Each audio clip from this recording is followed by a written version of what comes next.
우리 국민들이 힘들고 뭐 억울하고 뭐 이럴 때 왠지 그냥 들어주고 와서 그 어려운 거, 아픈 거, 억울한 거 이렇게 쓰다듬어 주실 분 같은 그런 사람이 돼가고 있는 것 같아요. 이금희 아나운서 KBS 오픈 스튜디오에 나와 있습니다. 어서 오세요. 말씀 잘못하셨어요. KBS 오픈 스튜디오라고 하셨어요. 아, 제가요? 네.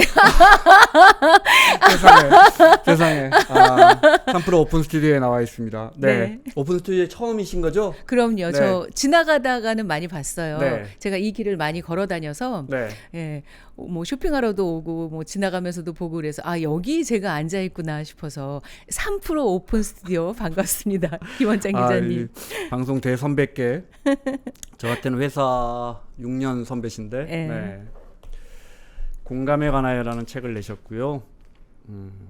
그다음에 아이들 읽는 네. 사실은 근데 어른들이 읽어도 됩니다. 맞습니다. 모두 행복해지는 말이라는 책을 함께 내셨어요. 근데 제가 올 초에 우연히 이금희 아나운서와 자리를 했다가 그때 선배가 그런 말씀하셨어요. 그 기성세대가 청년들하고 너무 소통이 안 되고 너무 힘들게 해.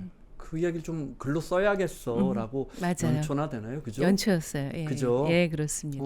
청년들이 그것 때문에 너무 힘들어해 맞습니다. 라고 이야기하셨었는데 드디어 책이 나왔습니다. 어떤 책이에요? 소통에 관한 이야기라고 말씀드릴 수 있겠어요. 실은 소통이라는 단어가 우리에게 화두가 된 지가 뭐 몇십 년이 됐을 것 같아요. 그런데도 여전히 소통은 참 어렵습니다. 그 중에서도 세대가 다른 사람들끼리 서로 소통하며 공감하는 건 거의 네. 불가능에 가깝지 않은 시대가 되지 않았나 싶어서 불가능을 조금이라도 가능 쪽으로 옮겨오고 싶었어요. 그래서 2030 세대 48명에게 사례를 네. 들었어요. 그래서 읽은 분들이 저에게 해주시는 얘기는 사례가 좋다. 생생한 이야기가 좋다.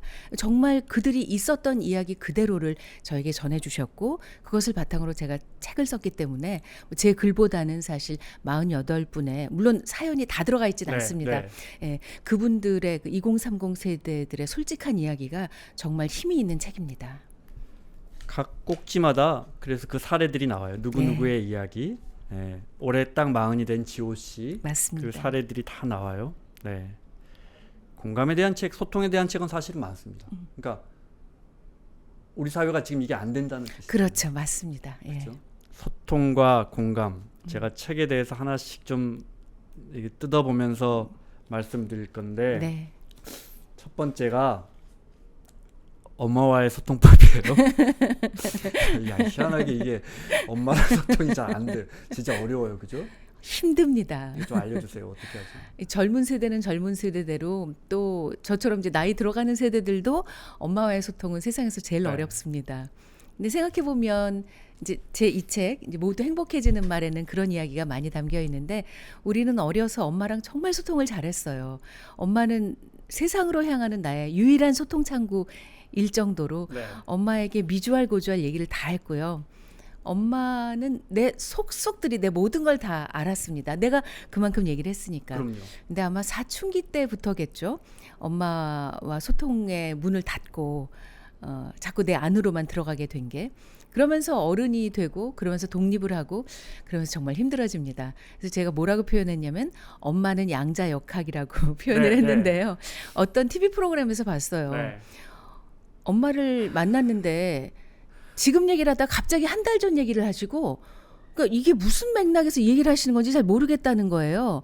가만히 있다 느닷없이 넌 참 이상하더라. 지난번에 보니까 이를 가로로 안 닫고 세로로 닫까 이상하지 않니? 뭐 이렇게 얘기를 하다가 갑자기 또 지금 얘기를 하다가 엄마는 왜 그러시지?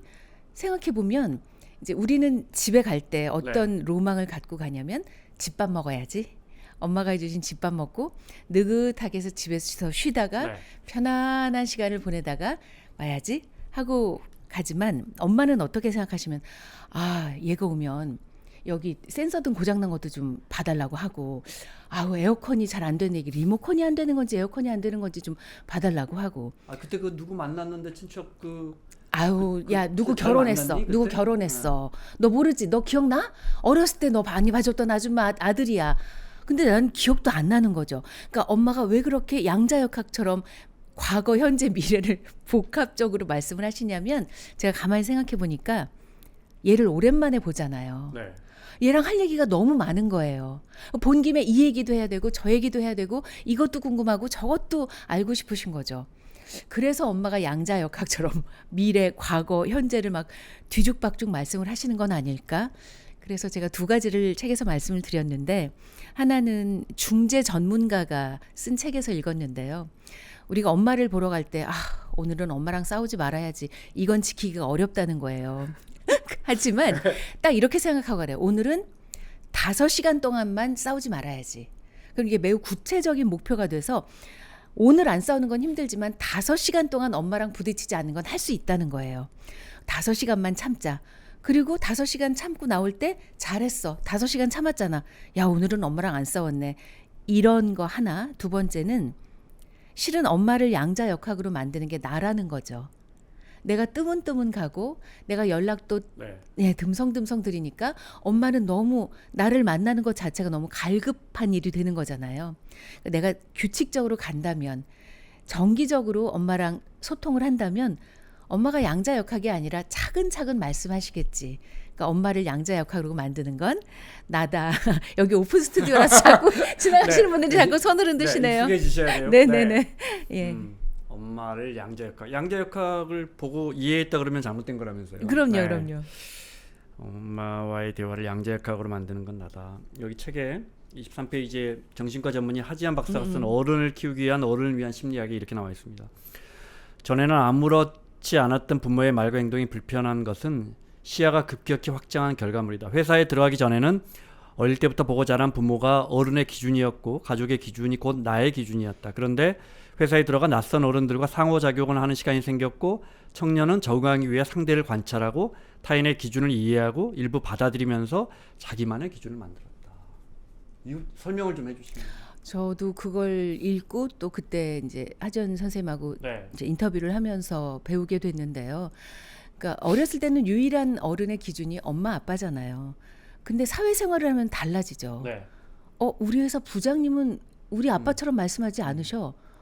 우리 회사 차장님은 엄마랑은 다르시네. 그리고 사실 회사에서 만나는 사회에서 만나는 선배들은 멋지죠.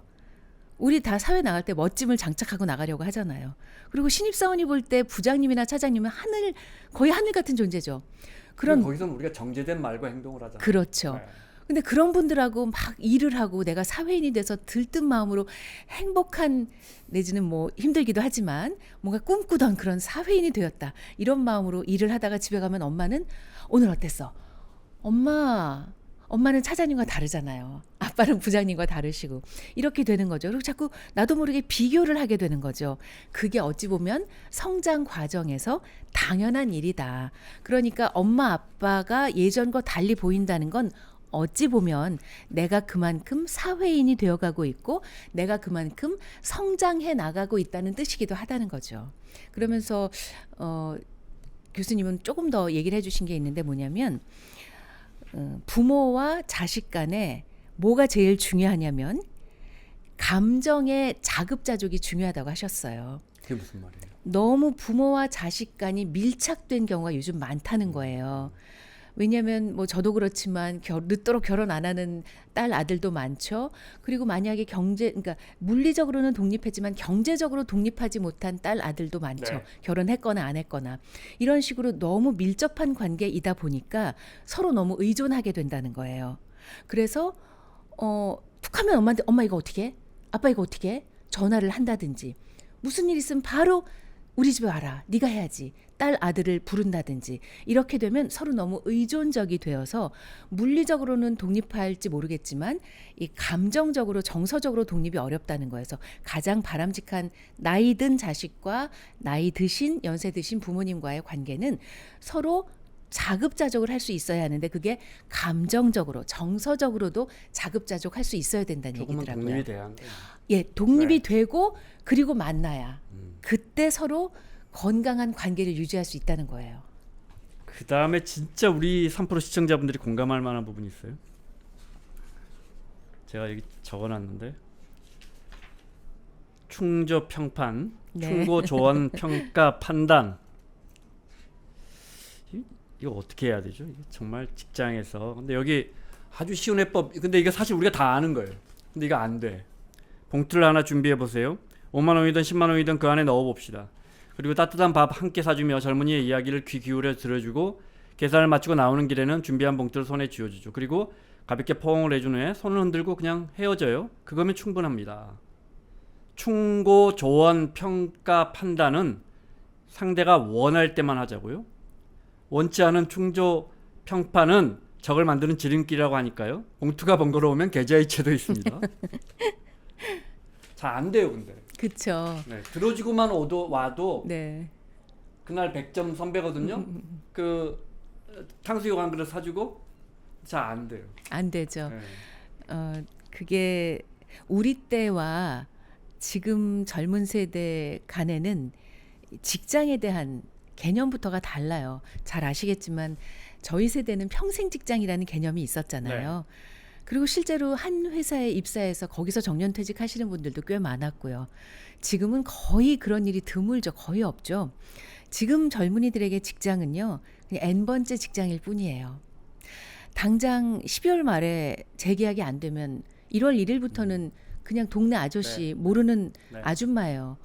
근데 왜 그 부장님, 차장님이 나한테 그렇게 얘기를 하셔야 되는 거예요. 나도 부장님, 차장님한테 그렇게까지 정서적으로 밀접하지 않아요. 언제 우리가 모르는 사이가 될지 모르니까. 그런 상태고요. 그리고 제가 이제 받았던 48분 젊은이 중에 한 분이 그런 얘기를 하셨는데, 도시 생활을 하면서 좀 마음의 상처를 입으셔서 뭔가 회복을 할 필요가 있어서 강원도에 아주 경치 좋은 펜션에 가서 거기서 알바를 했어요. 네. 그래서 그냥 뭐 우리가 펜션에서 하는 일 상상할 수 있잖아요. 밥을 차리거나 설거지를 하거나 청소를 하거나 이불을 빨거나 그런 일을 하면서 몇 달 동안 지냈는데, 거기가 워낙 그 풍경이 좋은 pension이라 그쪽에 오시는 지인들이 꽤 많았다는 거예요. 근데 엄마 친구분이 굳이 위치를 물어서 오시더니만 너 어디서 일하는지 한번 보자. 그리고 가서 일하는 데를 둘러보시고 어디서 자니? 여기서. 너 사는 데 좀 보자. 보시더니 붙잡아 앉혀놓고, 예를 들면 원장아, 너 젊어서 이렇게 살면 나이 들어서 후회해. 너 아줌마 아들 딸은 어떻게 사는지 알아? 너랑 나이 차이 안 나는데 아줌마 아들은 어디 주식해서 한 달에 월급이 얼마고 아줌마 딸은 쭉 얘기를 하시더래요. 그래서 네, 그냥 들었다는 거예요. 아주 흔한 전개입니다. 네. 그리고 정신 차려라. 너 젊어서 1년이 나이 들어서 너 10년을 결정해. 정신 차려 원장아. 그리고 가셨다는 거예요. 근데 정말 이 친구는 그때 거기서 지내는 게 자신으로선 최선이었다는 거죠. 그래서 혼자 생각을 해봤는데 엄마가 늘 그 원장이에게 이렇게 얘기해 주셨대요. 걱정보다는 격려가 힘이 세다라고 말씀을 해주셨대요. 그러니까 어른들은 걱정을 해주실 게 아니라 격려를 해주셔야 돼요. 어른들이 잔소리를 해주실 게 아니라 칭찬을 해주셔야 돼요. 아니, 우리 신입사원 칭찬해 줄 게 있다고? 네, 어제보다 오늘 나아졌을 거예요. 보고서를 어제보다 오늘 조금 더 잘 쓰게 되었을 거예요. 찾아보면 칭찬해 줄 건 얼마든지 있어요. 그래서 부디 부탁드리고 싶은 것은 두려움, 걱정, 딸 같아서 아들 같아서 그거 아니고요. 그냥 내가 선배라서 선배 몫을 하고 싶으신 걸 수도 있어요. 그러니까 그건 내 욕망이죠. 근데 관계에서 중요한 건 내 욕망만 드러내서는 안 되잖아요. 관계에서 중요한 건 서로의 욕망이 절충되는 지점일 테니까 우리 신입사원은, 우리 후배는 어떤 마음으로 회사를 다닐까? 아, 고용 불안정이겠지. N번째 직장이라고 생각하겠구나. 그럼 너무 정서적으로 깊이 들어가는 건 좋지 않겠구나. 또 내가 사적인 질문을 하면 불편하겠지. 그럼 공적인 업무를 도와줘야 되겠구나. 차라리 잔소리를 하고 싶으실 때 자료를 주세요. 이거 내가 이 업무 할 때 쓰던 자료인데 옛날 거라 도움이 될지 모르겠네. 근데 나는 우리 선배가 주셨을 때 꽤 도움이 돼서 도움이 안 될지도 모르지만 한번 보면 어떨까? 이렇게 해주시는 선배가 훨씬 더 편하고 좋고 따르게 되는 선배죠. 이 뒷장 어딘가 나오는데 형이라 불러. 젊은 세대는 형 아닌데. 형 아니죠. 형 아닌데 형이라 불러. 그리고 다정하게 해주시다가 어느 순간 다시 부장으로 돌아오잖아요. 그렇죠. 예. 그때는 또 형이 아니잖아요. 네. 참. 정말 부탁드리고 싶은 건 우리 3프로 시청자들, 구독자들께서는 어느 정도 사회에서 위치를 잡으신 분들일 거예요. 왜냐하면 이 프로그램은 나의 발전을 위해서 보시는 거라고 저는 생각을 하기 때문에 이미 자리를 잡고 더 발전하기 위해서 보실 거예요. 그러면 분명히 밑에 후배들이 있을 거고요. 분명히 신입사원도 있을 거고요. 선배님들이 도와주고 싶은 마음 충분히 이해하고 정말 감사한데 요즘 젊은이들은 선배님들 시대의 젊은이가 아닙니다. 우리는 서로 다른 사람들이고요. 다른 시대적 배경, 사회적 배경 속에서 자라나서 그 나이가 되었어요. 제가 이 책을 쓰고 주변에 선물하니까 주변에 다 4050이잖아요. 선배, 우리가 더 힘들어요. 4050이 제일 힘들어 지금. 알죠. 왜 몰라요. 저도 IMF를 겪었고 지금 40대가 IMF 때 정말 힘들었던 세대죠. 알죠. 하지만 어른들이 그러시잖아요. 너는 늙어봤냐? 나는 젊어봤다. 이런 얘기 하시잖아요. 우리는 20대를 겪어봤지만 네. 20대는 우리 세대를 겪어보지 못했잖아요. 아직. 이해 폭이 좁을 수밖에 없어요. 그래서 선배들이, 우리 3프로 시청자들이, 구독자들이 좀 더 이해해 주셔야 하고 좀 더 품어주셔야 하고 우리와 다르다는 걸 인지해 주셔야 해요. 그 제작 현장에서 이렇게 중간 어떻게 보면 AD, FD들 이름 다 기억하시잖아요. 일일이 다 챙기시잖아요. 아니 예전엔 그랬는데 그것도 있고 참 지금은 저기도 있다. 속대 강단에 그 거의 박사학위 받으시고 한 10년, 20년 계셨나요? 22년 6개월이요. 수업을 그렇게 오래 하셨나요? 네네. 저도 됐다 그때 몇 번. 네 맞아요. 학생들 이름 다 기억하시잖아요. 그건 기본적으로 해야죠. 제가 기억해요. 내가 그 친구랑 면담을 하는데 내가 그때 그 친구 이름 깜빡해버린 거야. 그럼 막 혼자서 막 맞아요. 궁시렁궁시렁 하세요. 그 한 명 이름 기억 못했다고. 칭찬이 몸에 배어 있으세요. 그러려고 노력해요. 왜냐하면 저도 제 젊은 시절을 돌아보면 야단 맞을 때보다 칭찬 들을 때가 더 좋았고요. 칭찬 들으면 진짜 내가 잘하는 줄 알고 더 잘하고 싶어졌거든요. 야단 맞으면 저는 우리 KBS 화장실 있잖아요. 아나운서실 옆에 화장실. 거기 가서 두 번째 칸에서 맨날 울었어요. 혼자. 선배 언니가 가끔 보면 이렇게 감싸주시고 토닥토닥도 해주셨어요. 근데 야단 맞고 나서 제가 더 잘해야지 생각했던 적은 별로 없었던 것 같아요. 그냥 감정적으로 속상하기만 했던 것 같아요. 그래서 아마 그 점은 달라지지 않았을 것 같아요. 칭찬 들을 때 더 잘하고 싶어지고 그럼요. 야단 맞으면 네. 감정만 상하고 음. 어느 분이 그런 말을 하셨더라고요. 우리가 기억하는 건 그 사람이 내게 말해준 내용이 아니라 그 말을 들을 때 내 기분이다. 그건 아주 오래 기억한다는 거예요. 그 말을 들을 때 내 기분이다. 그리고 아까 우리가 엄마와의 이야기, 엄마와의 대화는 왜 이렇게 어렵나 이야기했는데 집에는 상처가 있다. 네네. 누구나 더러운 빨랫감을 조금씩은 가지고 있다. 기타노 다케시의 말을 인용하시면서 가족이란 아무도 안 볼 때 슬쩍 가져다 버리고 싶은 존재. 가족 간의 소통. 가족은 여기서 바닥의 짐이라고 하셨어요. 바닥짐. 예. 네. 그 배가 항해할 때 바닥에 일정 정도의 짐을 싣는다고 하더라고요. 그렇게 짐을 실어야 안정감을 가지고 배가 항해를 할 수 있는데 그 바닥짐이 너무 많아지면 다른 짐을 실을 수가 없죠. 네. 바닥짐을 너무 적게 실으면 배가 균형을 잡기가 그러겠죠. 힘들다고 네. 해요. 그래서 배에는 적정한 분량의 바닥짐이 실려야 한다고 하는데 제 생각에 가족이 바닥짐 같아요. 우리가 항해를 하는 건, 우리가 세상으로 나아가는 건 나 혼자 잘 먹고 잘 살자고가 아니잖아요. 왜 열심히 일해요? 우리 가족하고 잘 먹고 잘 네. 살고 싶어서요. 우리는 유독 그게 강하죠. 그럼요. 네. 왜 월급을 모아요? 가족이랑 해외여행이라도 한번 가보고 싶어서. 나 혼자 멋진 데 가고 싶어. 이런 것보다는 우리는 가족과 함께를 생각을 해요. 그러니까 가족은 사실 짐이기도 하지만 힘이기도 하죠. 바닥짐이기도 하지만 가족을 생각하면 힘이 나잖아요. 아빠 힘내세요가 왜 그렇게 공전의 히트를 기록했겠어요. 그게 다 우리 마음속에 들어있기 때문이죠. 그러니까 가족은 짐인 동시에 힘이고 결코 없어서는 안 될 바닥짐인데 문제는 바닥침이 너무 많아지면 거기 내 마음이 들어갈 공간이 없어지죠. 그리고 제가 KBS에서 라디오를 오래 진행하고 네, 있는데요. 지금도 하고 계시는데요. 네네. 사랑하기 좋은 날 이금입니다라고 6시부터 8시까지. 그렇습니다. 시간이 그렇다 보니 하루 종일 있었던 일 이야기를 써서 보내주시는 청취자들이 많아요.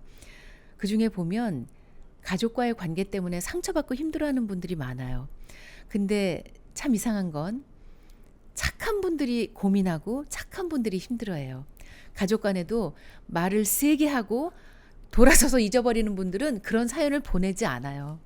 사연을 보내고 힘들어하는 건 늘 가족 중에서도 제일 착한 사람이에요. 그래서 제가 그 착한 사람들한테 해주는 말은 미안하지만 가족도 남이다. 두 번째로 기억하셔야 할 건 그렇게 계속 지속적으로 가족에게 똑같은 상처를 받으면 지금 본인은 어떤 상태인 거냐면 우리가 비행기를 탈 때 그런 안내 방송이 나오거든요. 위기가 닥치면 비상 상황이 되면 산소 마스크를 끼는데 어른이 먼저 끼시고 보호하고 있는 어린이에게 그 다음으로 끼워주세요. 어린이가 먼저 아니고. 아닙니다. 네, 네. 잘 들어보세요. 먼저 어른이 마스크를 끼고 그 다음에 산소 마스크를 아이에게 끼워주라는 거예요. 순서가 바뀌었다고 생각해 보세요. 아이는 당황스러워서 버둥거리다가 시간을 놓칠 수 있어요. 그럼 아이도 어른도 쓸 타이밍을 놓칠 수 있는 거죠. 정말 중요한 매뉴얼인 거예요. 뭐냐면 그렇게 지속적으로 상처를 받으면 이미 나는 위기 상황이고요. 위기 상황에서는 나부터 챙겨야 돼요. 그래서 딸로서 아들로서 며느리로서 사위로서 해야 할 몫도 있지만 그 전에 먼저 나라는 사람이 살고 봐야 딸 노릇도 아들 노릇도 사위 며느리 노릇도 할 수 있는 거예요. 지속적으로 상처받으시는 그 착한 분들은요. 내가 먼저 산소 마스크를 써야 하는 위기 상황이다라고 인지를 하셔야 돼요. 그리고 나를 정서적으로 안정시키고 내가 내면이 강해져야 가족에게도 베풀 수가 있어요. 시간이든 내 에너지든 무엇이든 베풀 수 있고 기꺼이 하게 돼요. 아니고 스트레스 계속 받은 상태에서 하고 싶지 않은데 계속 지속적으로 역할을 하면서 스트레스 받잖아요. 관계를 위해서 좋을 게 하나도 없어요. 그래서 부디 착한 여러분 먼저 챙기세요. 그 다음에 가족입니다. 같은 사람과의 가족 구성원 중에 같은 사람과의 갈등이 계속되거나 아니면은 그 갈등이 계속 심화된다면 잠깐 멀어져 있는 거 절대 나쁜 거 아닌 것 같아요. 지금 말씀하신 것처럼 그 다음에 그야말로 전열을 정비한 다음에. 네. 근데 영화 좋아하시잖아요. 네. 우리나라 말할 것도 없고 가족 관계가 유독 강한 민족들이죠. 이탈리아나 스페인이나 중국도 좀 그런 편이고요, 그죠? 전부 가족 안에서 갈등이 이게 나한테 고통 주는 사람이 가족이야. 맞아요. 영화 보면 고민도 기대하고 의지하고 하다 보면 가족. 그래서 아까 말씀하신 그래서 와닿는 것 같아요. 바닥침이다. 이거 없이 가족 없이 못 사는데 내 사실 이 고생을 하는 것도 가족 때문인데 나한테 스트레스 사실은 진짜 많이 준 가족이거든요. 이게 진짜 특히나 한민족에게는 굉장히 어려운 문제인 것 같아요. 제가 1,500명 제가 학교에서 강의하던 시절 네. 1년에 100명 그리고 15년 동안 1,500명과 30분씩 1대1로 티타임을 했어요.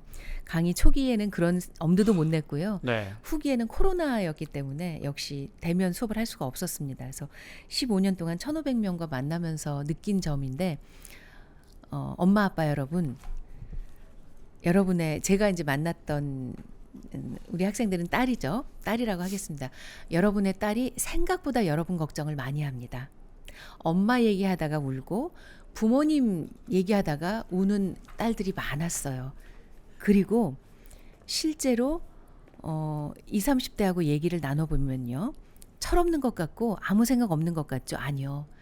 가족 걱정을 얼마나 하는지 몰라요. 그리고 그 가족에 대한 어깨의 짐을 혼자서 짊어지고 있는 젊은이도 많습니다. 네. 저도 당장 조카랑 얘기하다 깜짝 놀랐어요. 아니 우리는 너한테 그런 짐을 준 적이 없고 한 번도 네가 뭘 해야 된다고 생각한 적도 없고 말한 적도 없었더니 그래도 이모 아니야. 내가 우리 중에서는 맞이잖아. 그러니까 나는 어려서부터 항상 내가 공부도 열심히 해야 돼. 조카 6 중에 자기가 맞으라고 우리는 항상 걔한테 뭘 얘기한 적이 없는데 아니야 그래도 이모 나는 어려서부터 그랬어.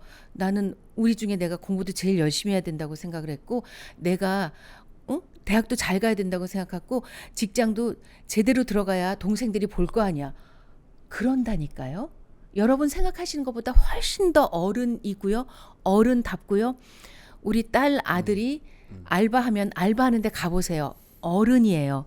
그리고 여러분의 딸 아들들이 저에게 저녁 시간 DJ에게 보내오는 사연을 보면 이런 거 있어요. 사회생활을 시작해보니 아빠가 이걸 30년을 하셨구나. 너무 놀랍고 아빠가 존경스러워요. 제가 독립해서 집안일을 해보니 우리 엄마는 어떻게 이걸 그 오랜 세월에 했을까. 여러분, 여러분의 딸 아들이 생각보다 훨씬 성숙해 있고 성장해 있고 속이 깊고 여러분 걱정을 합니다. 사실은 이렇게 들여다보면 우리가 젊었을 때 했던 거 우리 애들이 그대로 하고 있어요. 똑같이 고민하고 있어요. 예, 근데 어른들 눈에는 잘 안 보이고 부족한 것만, 자꾸 부족한 것만. 그래서 칭찬하고 격려해줘라고 말씀하시는데 속마음은 그런데 또 왜 그거 안 했냐고 이야기를 하게 되죠. 속마음은 그게 아닌데. 그건 어른이 불안해서 그런 거예요. 불안해서. 불안해하지 마세요. 믿으셔도 돼요. 그 다음, 자, 아마 대한민국 5천만 인구 중에 이 질문을 가장 많이 받으신 분이 아닐까. 언제 결혼하느냐. 대한민국의 어른들은 도대체 왜 결혼 안 한 처녀 총각들에게 이렇게 관심이 많은지. 이거 관련해서 제가 얼마 전에 이런 일이 있었어요. 실제 뭐 유튜브에도 자주 나와, 방송에도 자주 나온 정신과 전문인데, 이제 뭐 흔히 말하는 요즘 그런 게 어디 있어요. 결혼 정리한 게 하면 하는 거지. 근데 이걸 넘긴 친구인데, 대학 선배가, 저도 아는 대학 선배가 전화해서 뭐 이 친구는 거의 폭언으로 받아들이신 것 같아요. 핵심이, 야, 너 이게 친하다고 표현하는 거죠. 너 오빠한테 전화도 안 하고 뭐 이러다가, 사실 이 후배는, 이 정신과 전문의 이 후배는 그 선배가 친하다고 생각도 안 하는데, 그 덜컥 나온 게, 너 아직도 시집 안 가고 있어? 아이고. 너 뭐가 문제야? 오빠한테 말 좀 해봐. 이랬다는, 붕괴해서 저한테 전화를 했어요. 근데 이 현상은 도대체 어떻게 바라봐야 합니까? 일단 김원장 기자가 좋은 선배네요. 왜냐하면 저도 분개할 때 전화하는 언니가 따로 있거든요. 그 언니만 내 말을 알아들을 수 있을 것 같고, 그 언니는 어디다가 내 흉을 안 볼 것 같고, 그런 언니한테 저도 전화하는데, 일단 김원장 기자가 좋은 선배인 것 같고요. 아니 근데 이 정신과 전문의도 사실은 다 보통 사람이잖아요. 그럼요. 네. 예. 그러니까 가운 입고 아니면 상담실 진료실에 있을 때랑 가운 벗고 그냥 옷을 입으면 우리랑 똑같으시죠. 우리가 착각하는 건 그런 거죠. 그러니까 제가 이렇게 초대 손님으로 나가면 진행자들이 긴장을 하세요. 제가 진행자잖아요. 근데 저는 그냥 여기 초대 손님으로 앉아 있는 거거든요. 아무튼 그 정신과 전문의에게 조금 더 힘내시라고 말씀드리고 싶어요. 왜냐하면 아직도 열이 안. 왜냐하면 제 나이쯤 되면 아무도 궁금해하지 않고 아무도 묻지 않아서, 제 나이에 여전히 그런 질문을 하시는 분이 계시면 저는 속으로 이렇게 생각해요. 어머, 저도 포기한 제 결혼을 이렇게 관심 갖고 계시다니 정말 감사합니다. 이런 마음이 들 지경이에요. 그런 말이 있더라고요. 한두 시쯤에 만나면 밥 먹었어? 라고 물어보지만 4시, 5시에 만났는데 점심 먹었어? 라고 물어보는 사람은 없다는 거예요. 저는 이미 4시, 5시 정도 됐거든요. 근데 아마 그 정신과 전문의는 한 2시 정도 된 것 같아요. 그러니까 아직 한참 남았는데 조금 더 분발하시면 저같이 될 수 있고요. 이건 농담이었고, 결혼 왜 안 하냐고 물어보시는 분들 중에 죄송하지만 결혼 생활이 행복한 분이 저는 많지 않을 거라고 생각해요. 결혼 생활이 행복한 분들은요, 그냥 행복한 결혼 생활을 보여주는 것만으로도 충분하거든요. 그럼 우리 같은 미혼은, 와, 저런 결혼 생활이라면 하고 싶다. 그래서 우리가 먼저 물어봐요. 두 분은 어떻게 만나셨어요? 처음 만났을 때 결혼할 줄 아셨어요? 그게 미혼들은 그렇게 궁금하거든요. 네, 저는 네. 여전히 궁금해요. 김원장 기자 처음 만났을 때 결혼할 줄 알았어요? 몰랐죠. 네. 근데 안 분들이 있더라고요. 물리고 싶습니다. 네. 이 부분은 지금 편집해 혹시 주세요. 안 보시나요? 안녕하세요. 네, 네, 지금도 예쁜 부부가 어린 애를 안고 오셔서 손을 흔들고 계시는데요. 저런 모습 보면 저희 결혼하고 싶죠. 그러면 저희 같은 미혼들이 자연스럽게 질문이 나와요. 제가 죄송하지만 극단적으로 그렇게 결혼 왜 안 해? 라고 말하시는 분이 결혼 생활이 행복하지 않을 것이다 라고 감히 말씀을 드리는 건 행동으로 보여주셔야 한다는 뜻이에요. 말로써 하시는 건 아무 의미가 없어요. 행복한 결혼 생활을 하는 부부를 보면 저절로 결혼하고 싶어지죠. 그런데 그런 식으로 남에게 그다지 친하지 않은 후배에게 소개팅을 주선해 줄 것도 아니면서 왜 아직 결혼 안 해? 1절도 심했는데 뭐가 문제야? 2절은 정말 심한 거였거든요. 네. 그렇게 무례하게 말씀하시는 분이라면 가정 내에서도 무례하게 말씀하실 확률이 높고 그런 무례한 남편 혹은 아내의 말을 날마다 듣는 배우자가 행복할 리 없고 그런 무례한 부모의 언사를 보고 자라는 아이들이 잘 자라기 쉽지 않을 거라고 감히 생각합니다. 그냥 미혼으로서 하는 얘기니까 이해해 주세요. 책에도 나오지만 그래서 가장 좋은 자녀 교육은 부모의 행복한 모습을 많이 보여준다는 문장이 어딘가 나오더라고요. 맞아요. 그거래요. 요건 좀 실천하는 것 같아요. 그래서 좀 안 좋고 나쁜 모습, 다투는 모습은 좀 아이들이 있을 때는 안 보여주고 우리가 즐겁고 행복하고 막 너무 즐거울 때는 가급적 아이들과 함께 이런 모습 보여주는 거 그거는 좀 되는 것 같아요. 네. 상처는 칼끝이 아니라 가장 사랑한다고 믿는 이의 입에서 더 깊이 온다. 가족에 대한 이 문장에 이런 게 나와요. 그러니까 어떤 젊은 사람이 저 친구 근데 왜 나랑만 있으면 나한테 이렇게 좀 시큰둥하고 좀 밝은 친구인데 말도 잘 안 하고 좀 인사도 안 하는 것 같고 이거 오해일 수도 있지만 사실은 언젠가 내가 그 친구에게 그 네. 상처가 되는 말을 한 적이 있을 것이다. 우리는 이것도 너무 와닿습니다. 부지불식간에 그렇게 하셨을 거예요. 그래서 왜 나한테 저러지? 라고 생각하지 마시고 곰곰이 떠올려 보셔야 해요. 내가 저 친구한테 뭐 말 실수한 거 있었나? 생각하다 보면 어느 순간에 남들이 말하는 걸 내가 그때 이런 말을 해서 그게 상처가 됐나 보구나. 짚어내실 수 있다면 좋은 선배예요. 더 좋은 선배가 되려면 따로 그냥 차 한잔 하자고 청하셔서 내가 있잖아. 한 달 전에 무심코 말했는데 그게 혹시 맘 상하지 않았을까 내가 곰곰이 혼자 생각했어. 혹시 맘 상했으면 미안해. 전혀 그럴 의도가 아니었어. 아유 참 선배가 되니까 어렵다. 나중에 나 같은 선배 되지 마. 좋은 선배 돼. 그때 혹시 맘 상했으면 지금이라도 용서해줘. 앞으로 내가 좀 더 말하는 거 조심할게. 이렇게 해주시면 훨씬 더 좋은 선배님이죠. 우리는 어른일수록 사과하지 않아요. 어른일수록 사과하지 않아도 된다고 생각해요. 어른일수록 사과하는 게 쑥스럽다고 네. 여겨요. 하지만 어른의 사과는 중요합니다. 책에는 약간 각색해서 썼지만 제가 티타임을 했던 제 후배 얘기예요. 형제 중에 장애인이 있었어요. 당연히 엄마 아빠의 모든 관심이 우리나라에서는 그 형제에게 갈 수밖에 없었죠. 이 친구도 어려서부터 그걸 잘 알았고 당연하다고 생각했어요. 하지만 당연하다고 여기는 것과 서운한 건 별개의 문제죠. 늘 서운함이 있었어요. 그리고 대학생이 되었죠. 그래서 저랑 티타임 할 때 그런 네. 얘기를 하더라고요. 그래서 제가 어느 날 엄마랑 한번 맥주집에 가봐. 치맥하면서 이 얘기를 해. 나한테 했던 얘기를 엄마한테. 그냥 얘기하는 것만으로도 좀 풀리는 게 있을 거야. 그럼요. 근데 그 어머니가 정말 훌륭하신 분이었던 것이 이 친구가 그 말씀을 드렸더니 우리 딸 한번 안아보자. 꼭 안아주시더니 엄마가 미안해. 엄마가 우리 딸 그런 마음 들 줄 몰랐어. 늘 잘 이해해주는 줄만 알았어. 이제 동생도 학교도 들어가고 나름 잘 자라고 있으니까 엄마가 좀 더 신경 쓸게. 근데 엄마도 엄마가 처음이라 잘 몰랐어. 엄마가 미안해 우리 딸. 정말 엄마의 그 말씀을 들으니까 그동안 서운했던 20몇 년 묵혀왔던 그 감정이 봄눈 녹듯 녹더라는 얘기를 저한테 해줬어요. 나중에. 사과는 그런 거거든요. 그래서 사과에는 시효가 없어요. 20년 지나도 사과할 수 있고요. 30년 지나도 사과하셔도 되고요. 심지어 제가 심리 상담, 가족 상담 하시는 선생님한테 들었는데 상담 중에는 어떤 게 있냐면 돌아가신 부모님과 눈을 감고 돌아가신 부모님과 그 오해를 푸는 그런 상담 코스도 있대요. 그래서 그게 돼요? 했더니 그게 가능하대요.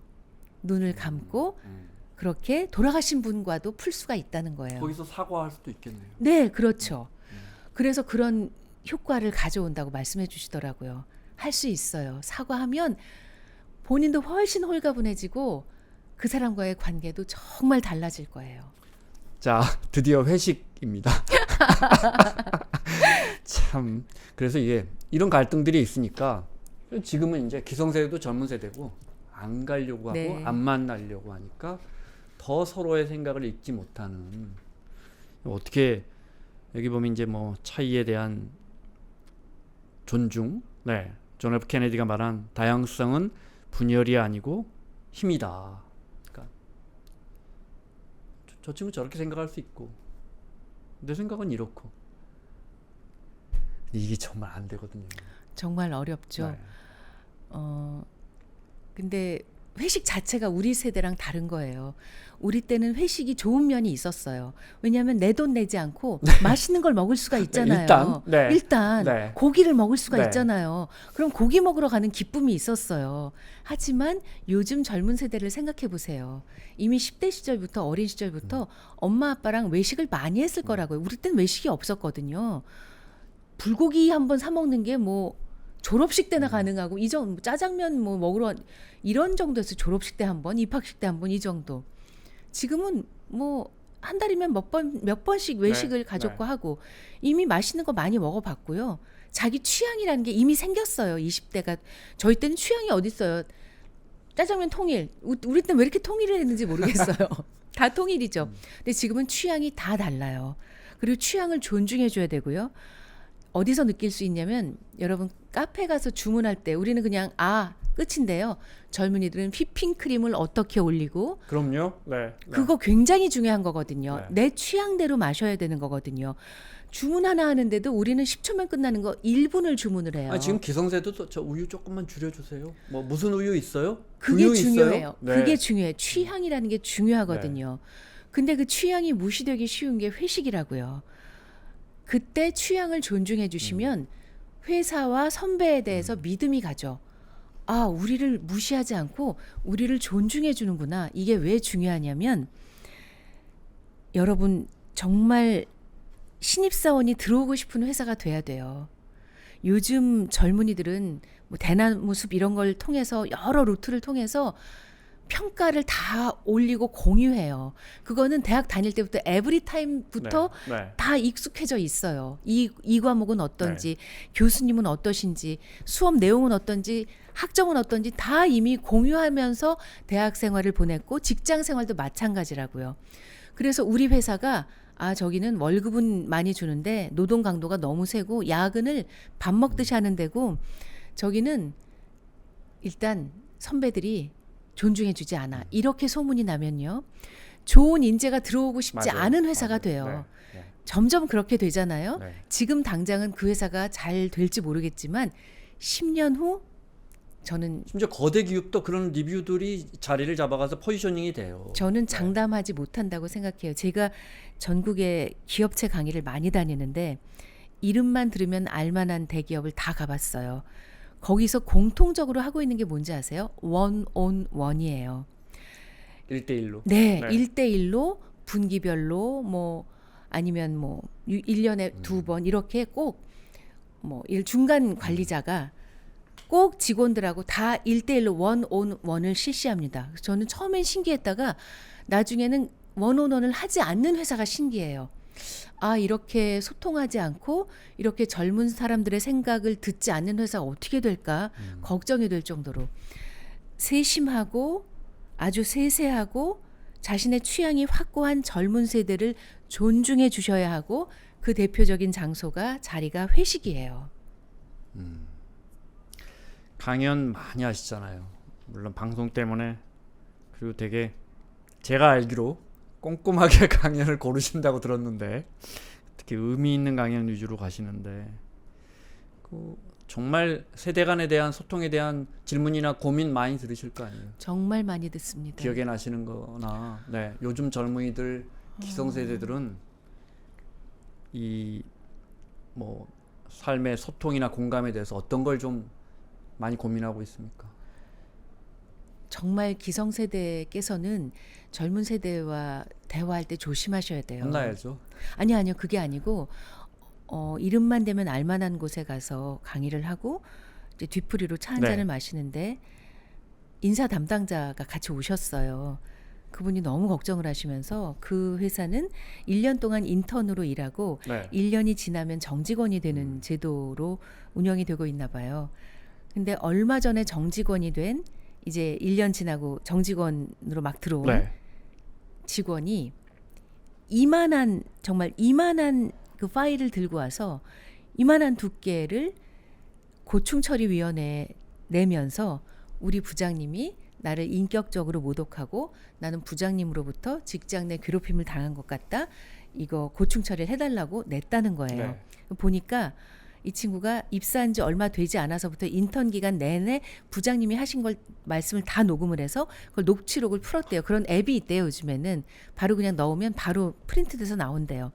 그래서 분량이 이만한 건데 이런 일이 처음이라 이제 인사 담당자들이 다 그걸 살펴봤는데 예를 들면 야라고 부르는 것도 이 젊은 직원은 언어 폭력이라고 생각한 거예요.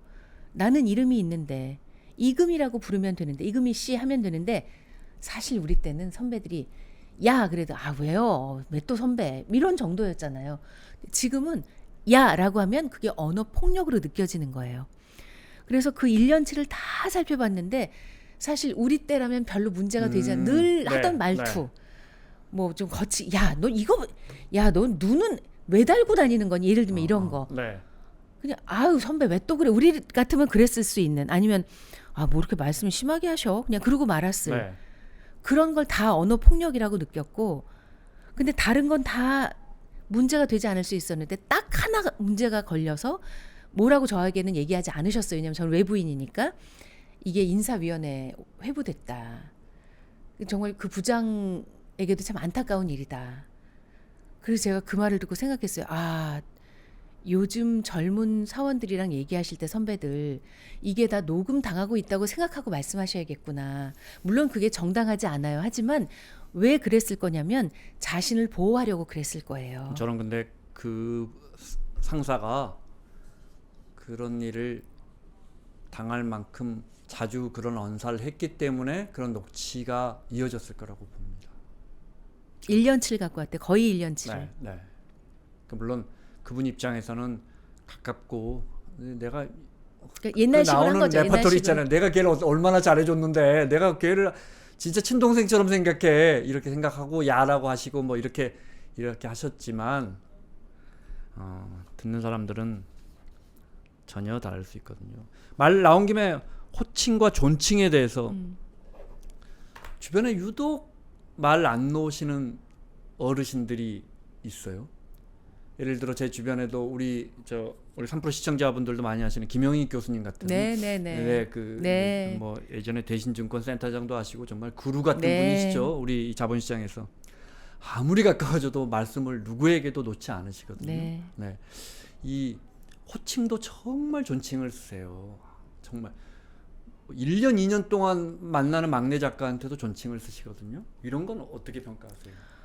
저희 아나운서 선배님 중에는 이계진 선배님이 그러십니다. 네. 정말 제가 신입사원 때도 항상 말을 높이셨고요. 그리고 제가 사랑의 리퀘스트를 이계진 선배님이랑 같이 한 1년 정도 진행을 했는데 그때도 말씀하신 그대로 딸뻘되는 막내 작가에게도 한 번도 말을 놓지 않으셨어요. 항상 존칭을 쓰세요. 그러면 저도 모르게 선배님 앞에선 저도 자세를 가다듬게 되고 말을 더 조심해서 골라서 하려고 하죠. 그냥 보여주시는 거예요. 등 보고 배우잖아요. 그런 것처럼 그냥 존경하는 어른은 이런 어른이구나. 존경을 받는 어른은 이런 어른이구나. 나도 선배님 나이가 되어서 선배님 연배가 되어서 존경까지는 아니어도 적어도 무시당하지 않으려면 이렇게 존중을 먼저 해주셔야 되는구나. 해드려야 하는구나. 우리 젊은 세대를 이렇게 배우는 거죠. 저는 그런 분이 진짜 어른이라고 생각해요. 저렇게 나도 나이 들고 싶어. 나도 저 연세쯤 됐을 때 저 나이쯤 됐을 때 나도 저런 모습이고 싶어. 그런 분이 진짜 어른이죠. 저도 나이를 먹다 보니까 과거에는 뭐 말 좀 멋있게 하고 뭐 짧더라도 좀 유머러스하고 이런 거 물론 매력적이죠. 그런데 분명히 말을 존중해 주면서 품격 있게 말하는 분들이 가볍게 말하는 분들보다 이상하게 더 마음이 갑니다. 이게 정말 나이 먹어서 그런 것 같아요. 그게 정말 그래서 저도 그분들처럼 지금 말씀하신 그런 분들처럼 많이 후배들을 봐도 과거에는 이제 이 정도 같이 둘이서 한 2년 같이 일했는데 뭐 이제 뭐 누구야 하려다가도 습관적으로 하려다가도 누구씨라든지 뭐 이렇게 존칭을 쓰려고 조금씩 노력해 보고 있는데 그게 물론 이게 쉽지는 않지만 품격 있는 남을 존중하는 언어를 쓴다는 건 굉장히 우리 삶에서 그죠? 매력 있는 것 같아요. 호칭에 대한 언급도 나와요. 제가 그때 예로 미쓰리도 나오고 네. 요즘 이제 진짜 이건 진짜 미쓰리라고 쓰면 진짜 옛날 사람인데 호칭이 누군가를 어떻게 불러주냐는 너무너무 중요한 거잖아요. 근데 제가 느끼는 건 한국어 연구 이런 것도 평생 KBS 아나운서실에 계시면 이제 거기서 벗어날 수가 없잖아요. 표준화에 대해서. 언어가 없어요. 이게 대치할. 그러니까 기성세대가 식당에 가서 아주 아가씨 여기요 이모라는 하다가 갑자기 뭐 언니야라는 뭐 희한한 정말 국적 없는 언어까지 튀어나오거든요. 이걸 어떻게 하죠? 그러게 말입니다. 참 진짜 쉽지 않은데. 없어요. 그 단어가. 맞아요. 일단 앞에 것부터 말씀을 드리면 저도 너무 놀랐는데 제가 받은 사례 중에 자기를 예를 들면 이금이면 미쓰리라고 부르는 회사 임원이 계셨다는 거예요. 그러니까 책에 나오죠. 제가 너무 놀랐어요. 그건 저희 30몇 년 전에 네. 그때는 그렇게 부르시는 선배들이 계셨어요. 근데 아직도 그렇게 부르시는 분이 계셔. 근데 그 친구가 요즘 사람이라 그 젊은이가 진짜 현명했던 건 저희 때만 해도 기분이 나빴지만 왜 기분이 나빴냐면 미쓰리는요 이금희가 아니거든요. 미쓰리는 미스 김이어도 되고 미스 박이어도 돼요. 그러니까 너는 그냥 네가 아니어도 되는데 거기 앉아 있는 거야.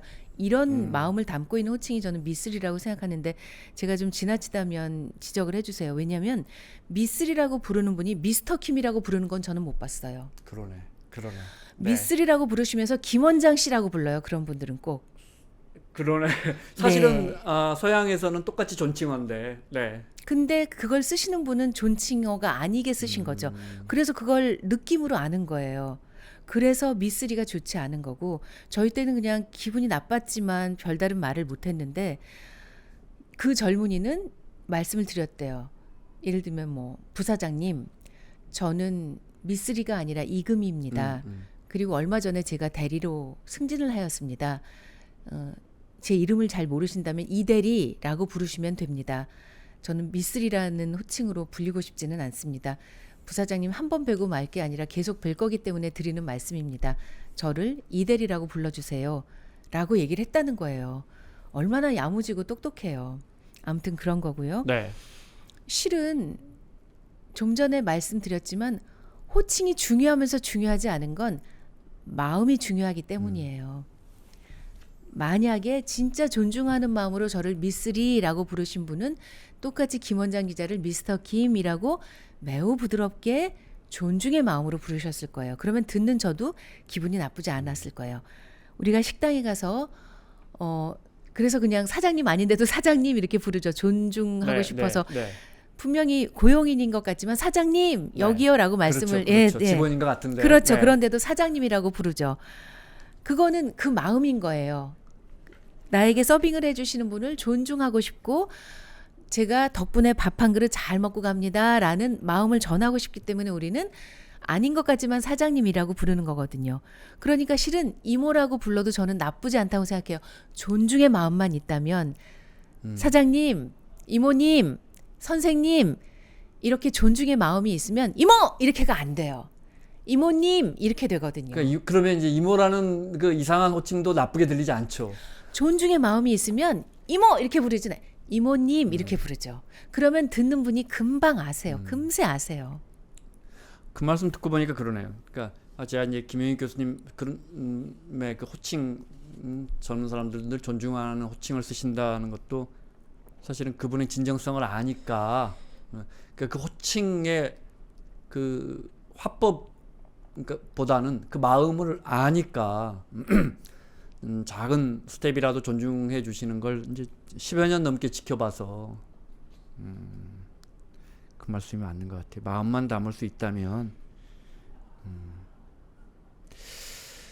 책에 소통 관련 강의를 하시면서 이 조직은 참 잘 되는 것 같다. 이 조직은 이 조직은 아닌 것 같다.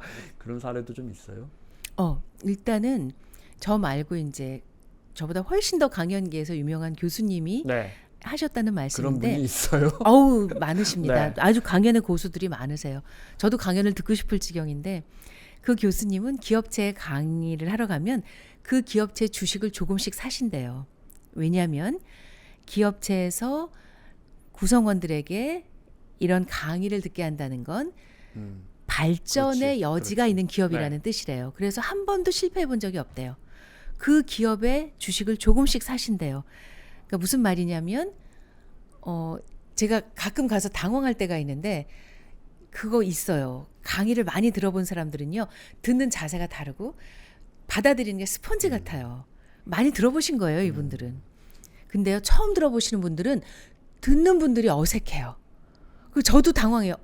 나중에 알고 보면 이런 강의가 처음이었어요. 그럼 정말 제가 알고 갔으면 더 조심하고 더 준비하고 더 잘 들으실 수 있도록 해드렸을 걸 이런 생각을 해요. 그러면서 생각해요. 앞으로 강의가 계속됐으면 좋겠다. 이 조직은 그럼 발전할 것이다. 제가 뭘 말하고자 하는 거냐면 강의를 듣고 안 듣고가 아니라 그만큼 구성원들을 생각하는 경영진의 마인드가 있다는 거예요. 제가 제일 인상 깊었던 스타트업 기업을 말씀드릴게요. 직원이 100명이 안 돼요. 그때 80 몇 명이었나 이랬고 제가 재작년쯤에 강의를 했는데 대표가 두 분인데 공동대표인데 두 분 다 40대 초반, 직원들의 평균 연령이 30대 초반이에요. 얼마나 젊은 네. 기업인지 아시겠죠? 이분들이 이제 그 온라인 기반으로 해서 홍보 마케팅 쪽에 일을 하는데 설립된 지 몇 년 되지 않았는데 예를 들면 작년 대비 100%, 200%, 300%, 500%, 800% 성장을 그렇게 하고 지금 같은 어려운 시기에 홍보처럼 시류를 타는 업종인데도 엄청나게 성장을 해요. 어떻게 이럴 수가 있지? 그러니까 저를 부른 날이 금요일이었는데요. 금요일 1시 반쯤 저를 명동으로 부르셨어요. 명동에 무슨 그런 데가 있더군요. 이렇게 예쁜 강당 같은데요. 근데 강당이 큰 강당이 아니라 막 100명 남짓 들어갈 만한 예쁘게 생긴 강당이에요. 그냥 의자 있는 게 아니라 이렇게 원목으로 이렇게 돼서 정말 이렇게 뭐 설명하기가 좀 복잡한데 하여간 그냥 아주 오밀조밀 예쁜 그런 강당인데 얘기를 들어보니 분기별로 한 번씩 출근을 뭐 명동, 강남 그런 회사 아닌 데로 다 출근을 해서 메뉴를 미리 이제 몇 군데 정해요. 그래서 거기 가서 그냥 내가 우리 부서 사람들이랑 따로 먹어도 내가 먹고 싶은 걸 먹는 거예요. 그래서 그냥 인증샷만 하나 찍어요. 늦지막히 출근해서 그냥 밥부터 먹는 거예요. 그리고 느긋하게 차 한 잔 마시고 1시 반부터 제 강의를 듣는 거예요. 근데 제 강의에 앞서서 대표 두 분이 나오셔서 한 분은 대내적인 걸 맡고 계시고 한 분은 대외적인 걸 맡고 계시더라고요. 두 분이 브리핑을 하세요. 80여 명 직원들한테 우리 회사가 지난 3분기에 네. 어땠다. 대내적으로는 어땠다. 이분은 이걸 하시고 이분은 대외적인 걸 얘기를 하세요. 그러니까 모두가 아는 거죠. 우리 회사가 어떻게 되어가고 있는지를. 뭐 성장 수치도 알고 우리 회사 평판도 알고 이걸 다 아는 거예요. 근데 그게 너무 익숙하더라고요. 이 직원들 보니까 너무 많이 들어본 거예요. 매 분기에 들으니까. 그리고 그거 쉽지 않아요. 쉽지 않죠. 80명이지만 그 공유하는 게 쉽지 않아요. 쉽지 않죠. 네. 근데 그렇게 해요. 그리고 저의 강의를 또 듣고 극진하게 또 저를 돌려보내고 그다음에 또 이제 그 간식을 준비를 하셨더라고요. 간식도 막 요즘 유행하는 간식이에요. 그래서 그 간식 먹으면서 팀별로 거기서 뭐 토론 같은 거 하고 그리고 5시쯤 퇴근을 한대요. 그러니까 제가 인상 깊었던 건 제가 이제 직장에 강의를 하면 기업체 강의를 하러 가면 저는 초인길이니까 여기 강당이 어딘지 6층이라고 했는데 6층 엘리베이터 이렇게 되잖아요. 그럼 이제 저를 알아보시는 분들 이렇게 이 정도 목렬하고 가시는데 거기는요. 모두가 저를 안내해주고 싶어서 안달이세요. 그러니까 모두가 자기가 사장이라고 생각해요. 직원들이. 주차장에서부터 저는 그 친절을 받았어요. 안녕하세요. 오늘 어디 어디 강의 오셨죠? 저 이쪽으로 가셔. 네. 네네. 이따 뵙겠습니다. 정말 제가 거기 강의하러 가기까지 만난 한 4-5분이 다 사장님처럼 저를 안내를 해주세요. 그래서 제가 느꼈어요. 이 회사는 잘 되겠구나. 사장님이 80명이니까 잘 될 수밖에 없겠구나. 책에 소통과 관련돼서 무선 이어폰과 유선 이어폰 비유가 있어요. 이게 어떤 뜻이죠? 제가 책 쓰면서 저와 약속한 게 하루에 10,000보씩 걷는다였어요. 네. 그래서 무선 이어폰을 샀는데 나름 최신형인데 딱 끼니까 정말 소음 차단이 완벽하게 되는 거예요. 너무 놀랐어요. 그 이렇게 착용을 해보는데 앞에 계신 직원이 뭐라고 말하는지가 안 들려요. 입 노이즈 모양은 캔슬링. 네, 네. 너무 놀랐어요. 그래서 신나서 아 이건 나는 여의도 공원 주로 걸으니까 공원 걸을 때는 괜찮겠다. 그 무선 이어폰 음악 듣고 막 걷고 집에 와서 옷을 갈아입으려다가 이렇게 벗다가 이게 한쪽이 떨어진 거예요. 네. 한참 찾았는데 못 찾겠어요. 더듬더듬 침대 밑으로까지 굴러 들어갔더라고요. 그래서 그 다음번엔 유선 이어폰을 썼어요. 혹시 또 이렇게 될까 봐. 아, 이래서 그 채소 마켓에 한쪽 무선 이어폰만 그렇게 올라와 있는 거구나. 사람들이 다 비슷하구나. 그다음에 유선 이어폰을 썼어요. 떨어질 염려는 없지만 손이 자유롭지가 않잖아요. 그때 제가 느꼈어요. 아, 요즘 2030은 무선 이어폰이구나. 그리고 우리 세대는 유선 이어폰이구나. 왜냐하면 요즘 2030은 차단되는 걸 좋아해요. 자기만의 세계를 좋아해요. 완벽한 차단, 나만의 세계.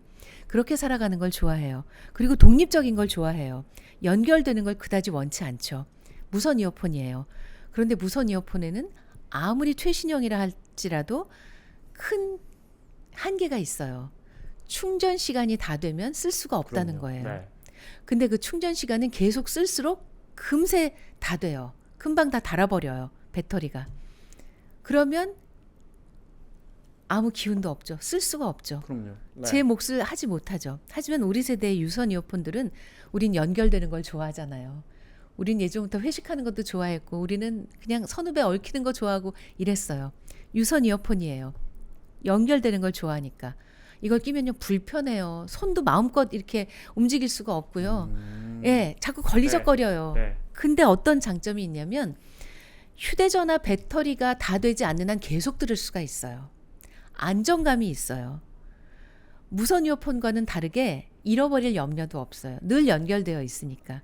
그래서 제가 젊은 세대와 기성세대가 무선 이어폰과 유선 이어폰처럼 다르구나라고 느꼈어요. 무엇이 더 낫고 무엇이 더 옳다가 아니라 그냥 서로 다르다는 거예요. 특히 관계에 관한 한 서로 다르다는 거예요. 그냥 제가 느낀 바를 썼어요. 아유, 제가 요즘 저 유선 이어폰 다시 찾아갖고 쓰고 있거든요. 근데 이제 아답터가 있어야 돼요. 이게 옛날 이게 뭔지 핸드폰이 그게 알아요. 없어가지고. 네, 알겠습니다. 마무리를 하겠습니다. 마무리 질문으로 저희 아이들을 위해서 하지만 성인들도 읽을 수 있는 모두가 행복해지는 말, 모두가 행복해지는 말을 하면서 살려면 좀 어떻게 해야 할까요? 그걸 좀 마무리 말씀으로 들을까요? 모두 행복해지는 말을 읽고 리뷰해 주신 분이 이렇게 쓰셨더라고요. 아이가 초등학교 2학년인데 같이 읽으셨대요. 그러면서 너도 5살 때 이런 말 했는데 기억나? 아, 내가 그런 말을 했어, 엄마? 이러면서 아이와 함께 읽으셨다는 거예요. 네. 제가 바란 게 그런 거였거든요. 엄마와 아빠와 아이가 함께 읽으면서 생각해 보는 거. 모두 행복해지는 말이 있을까요? 네. 하는 사람이 행복한 말. 그런 말은 듣는 사람도 행복하게 되고요.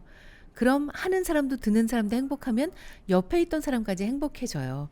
행복은 전염되는 거니까요. 감염되는 것이기도 하고. 그래서 이왕이면 똑같은 말이라도 하는 내가 네. 기분 좋게, 그럼 듣는 사람도 기분 좋아지고 모두가 기분 좋아질 수 있지 않을까 하는 동화 같은 마음을 담았어요. 마무리하겠습니다. 연말이에요. 네, 여기 책에도 오해하지 않고 상처받지 않는 소통의 시작. 한 해 동안 이렇게 상처 준 사람 있거나 또 상처 받은 사람 있거나 하면 전화 한 통, 문자 한 자 보내서 이금희 아나운서 설명처럼 별거 있나요? 이렇게 마음을 전하면 될 것 같아요. 모두 행복해지는 말 전하면 될 것 같습니다. 마무리하겠습니다. 지금까지 공감에 관하여의 저자, 소통 에세이 공감에 관하여의 저자 이금희 아나운서와 함께했습니다. 오늘 말씀 고맙습니다. 고맙습니다.